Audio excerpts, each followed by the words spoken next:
So I've been a game developer for over 3 years now. Of course, in that time, I've made quite a few games, as a game developer normally does. So I thought I would go with you and check out all the games I've made over the past almost 3.5 years.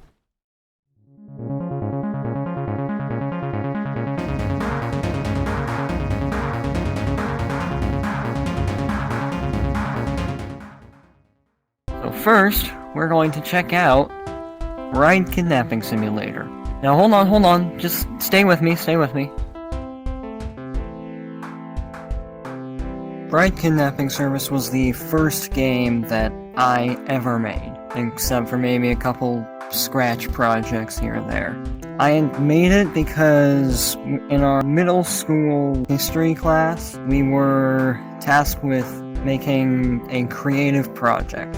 It could be whatever you wanted. It could be just a boring presentation. It could be a piece of art, or it could be a game. Obviously, I went with a game. I'd been wanting to get into game development for a while at the time. That was basically my catalyst. It was the reason I started making games. It's not the best game, and it's a little weird. You are a blue bean. You go to pick up the pink bean, and you bring it to your gray box, which is supposed to be like a van. I don't know, I was dealing with a weird concept. The title screen is like super bland, and you can go like through 10 levels. Bride kidnapping, by the way, is a real thing that does happen in this place. I don't know how to pronounce this. It wasn't good level design, but for my first game, it was okay. It was okay, since it was my first game. After that, I started a new project in the same engine, Unity, and then I called it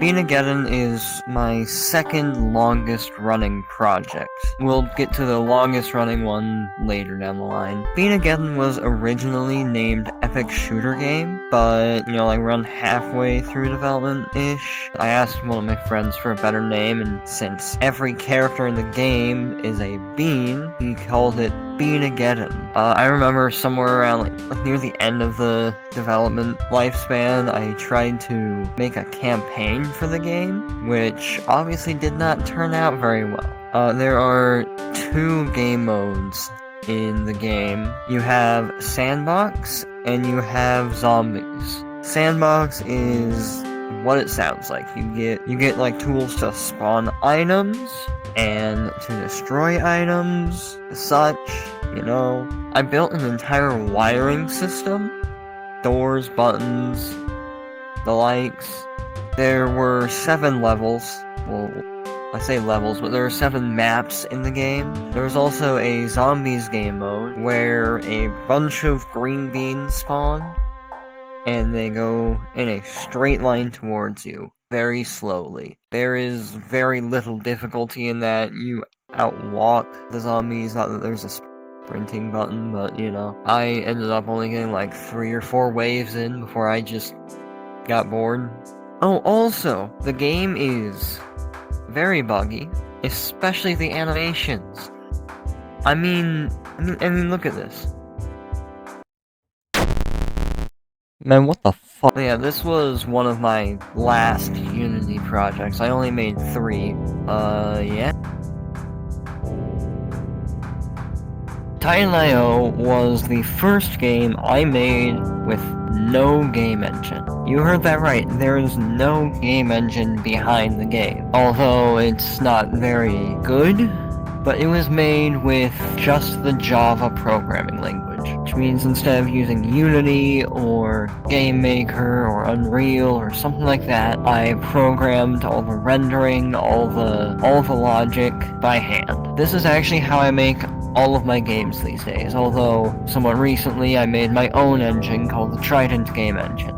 Other than that, there's not a whole lot notable with this. It was made as a class project, which is actually where I learned Java, is in a classroom. But there's not a whole lot more to say about Titan.io, so let's just skip to survival game.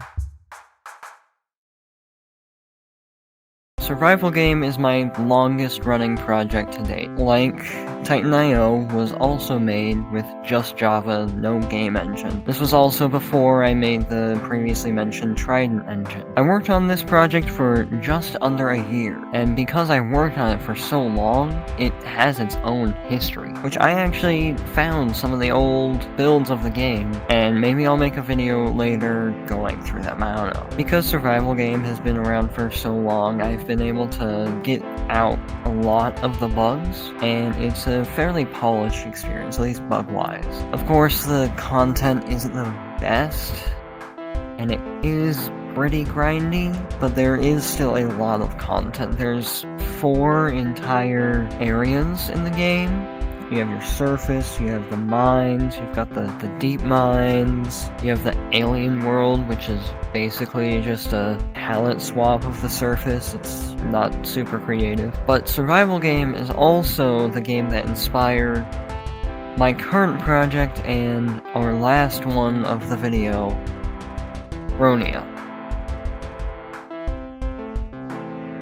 Kronia is my current and most polished project. It takes after survival game in its core idea, though it's fairly different and less of a sequel and more of a spiritual successor. It's built in the Trident game engine, which means it's a lot better than survival game, which was built with no engine and very little experience. And it still gets updates to this day. In fact, version 0.6 is out right now as you're watching. Please go down into the description, click the link, and play Kronia. It would mean the world to me. I'm not going to sit here and just spoil the game for you, so just keep in mind that it is still in beta, so it doesn't have a whole lot of content. But I have big things planned for 0.7, and I'm only going to keep on adding things to the game.